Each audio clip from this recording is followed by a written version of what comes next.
ปลาดึงปลา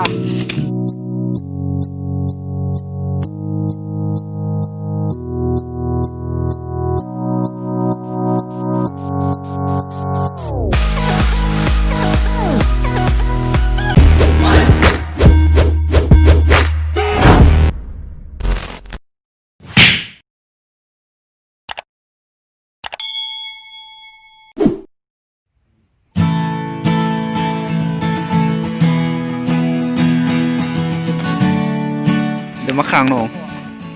มีร้ายป่านี่นะนี่หอยอ่ะหอยบ้างร้ายๆนี่โอ้หอยปล่อยน้ำเดี๋ยวบนนึงน้ำแห้งเกี่ยวเบิ่งตัวป่าเลยบนนึงก็สิแห้งหรอกโอ้ป่าอยู่คุณนะไปปลานี่ปลาคอ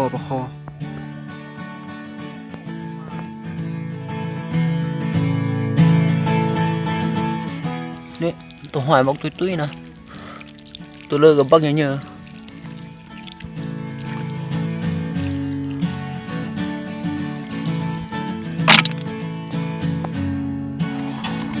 ตัวหอยก็เอ๊ะ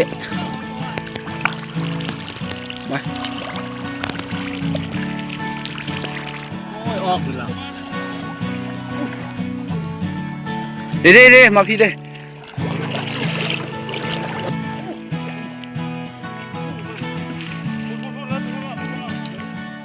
โอ้ยมันตัดแล้ว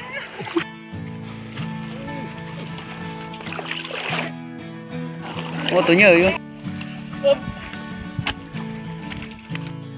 เก็บปูตัวปลา จะปิ้งปลาให้กูนะ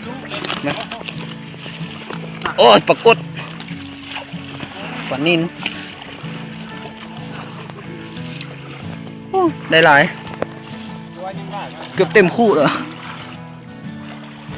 ปลาแก้วยาว